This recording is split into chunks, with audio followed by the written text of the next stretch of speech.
Shalom frères et sœurs, Shalom. Bienvenue à cette troisième partie de notre série consacrée à l'étude de la langue paléo-hébreu. Aujourd'hui, nous verrons comment mettre un mot masculin ou féminin au pluriel. Il est à noter que en hébreu, les mots masculins sont majoritaires, sont dominants, contrairement aux mots féminins. Donc il y a plus de masculins que de mots féminins et autres. Lorsqu'un mot est masculin, nous avions une terminaison en yam, que voici, yam, qui s'écrit comme ceci,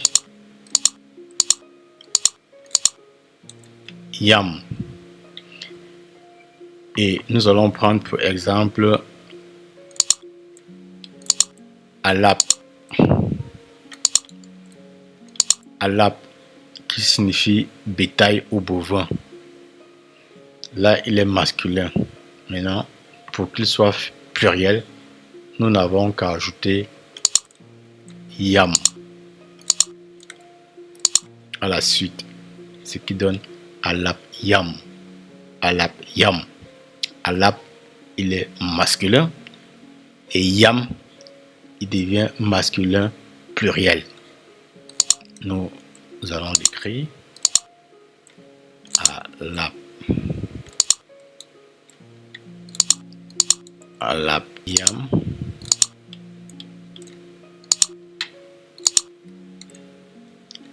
Yam. Alap yam signifie bétail au pluriel. Donc nous avions yam qui s'associe toujours à la fin du mot pour marquer qu'il est pluriel, alap yam.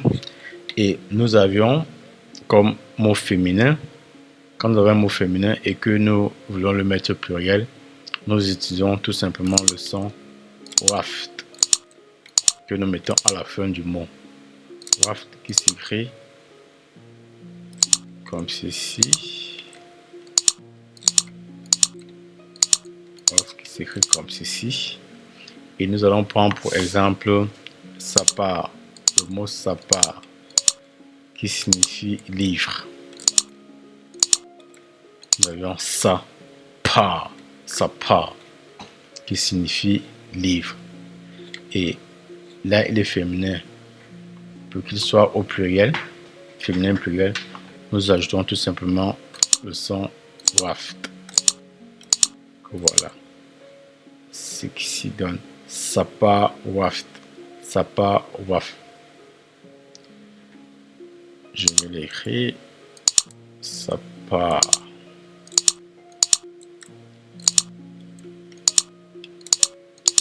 Sapar.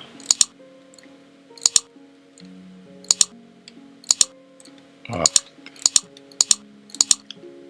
Sapar waft.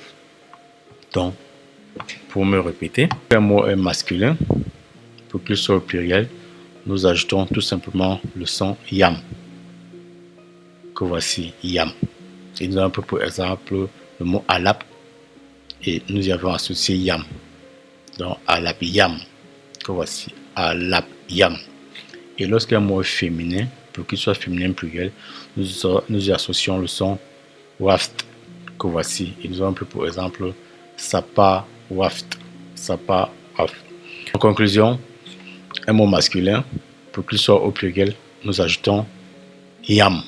Yam que voici. Et nous avons pour exemple alap yam. Lorsqu'un mot est féminin, pour qu'il soit féminin pluriel, nous ajoutons le son waft.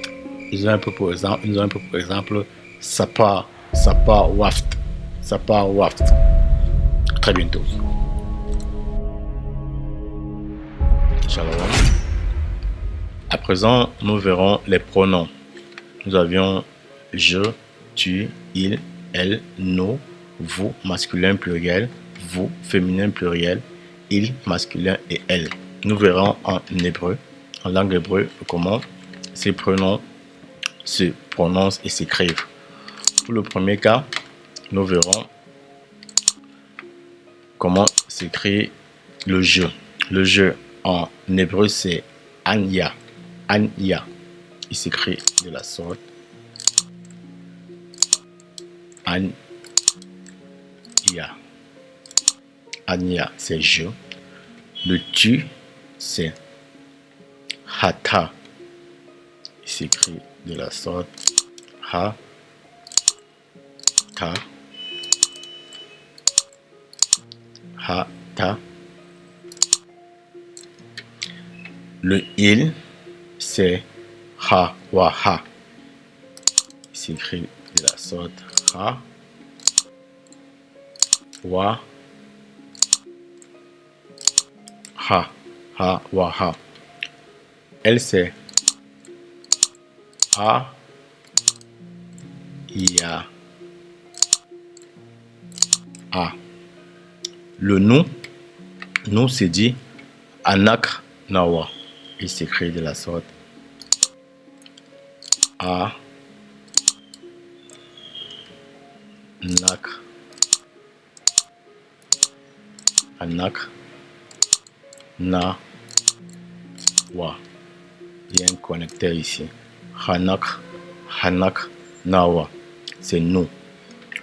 Le vous c'est hatam. Il s'écrit de la sorte ha tam. Hatam. Et ce vous il est masculin pluriel. Et le vous féminin pluriel c'est hatan. Il s'écrit de la sorte ha hatan. Contrairement au masculin qui est hatam, le féminin c'est hatan. Le il c'est ham. C'est dit ham. Ham. Et le elle c'est han. Nous avons le je c'est dit anya. Le tu c'est dit hata. Le il c'est dit hawaha. Le elle c'est dit ha yaha. Le nous c'est dit hanak nawa. Le vous masculin pluriel c'est dit hatam. Le vous féminin pluriel c'est dit hatan. Le il au masculin c'est dit ham. Le elle au féminin c'est dit han. Donc nous avons ici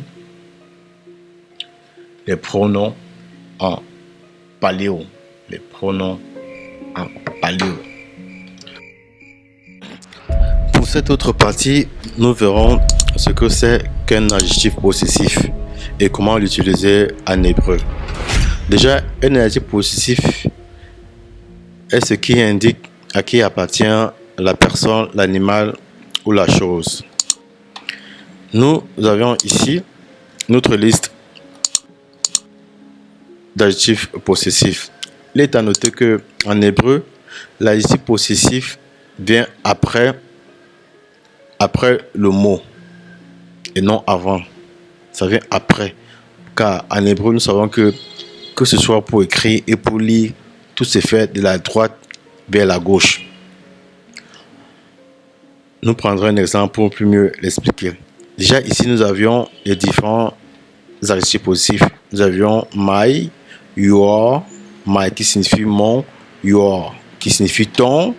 Donc nous avions mon, ton, son, nos, vos, leurs, mais je préfère l'écrire ici en anglais.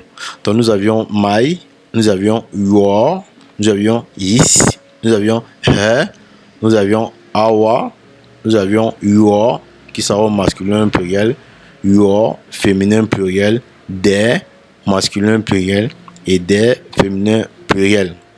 My en hébreu c'est dit ya. Your en hébreu c'est dit ka. Ka. Is en hébreu c'est dit wa. Her en hébreu c'est dit ha. Awa en hébreu c'est dit na wa. Nawa. Your, masculin pluriel, en hébreu, c'est dit come. Come. Come, avec le connecteur. Your, féminin pluriel, c'est dit can. Can. Can. Des, en hébreu, c'est dit ma. Et en féminin pluriel, en hébreu, c'est dit na. Donc, nous avions mai, qui se dit ya. Nous avions yoa, qui se dit ka. Nous avions his, qui se dit wa. Nous avions he, qui se dit ha. Nous avions awa, qui se dit nawa. Nous avions yoa, qui se dit kam. Nous avions yoa, qui se dit kan. Nous avions de, qui se dit ma. Nous avions de, qui se dit na. Donc, nous allons utiliser des exemples pour mieux nous comprendre. Comme je disais tantôt, l'adjectif possessif vient après le mot en hébreu. Si nous devions dire ma porte, déjà porte en hébreu, c'est écrit comme ceci. Dalat. Maintenant, pour ajouter le pronom possessif qui est ma, nous n'avons qu'à ajouter ya. Voici. Donc, ça donne dalat ya. C'est-à-dire ma porte. Pour dire, nous allons utiliser ka, qui est yoa, ou ton. Nous allons prendre l'exemple sapa, qui signifie le livre. Nous avions ça. Nous avions pa. Sapaka.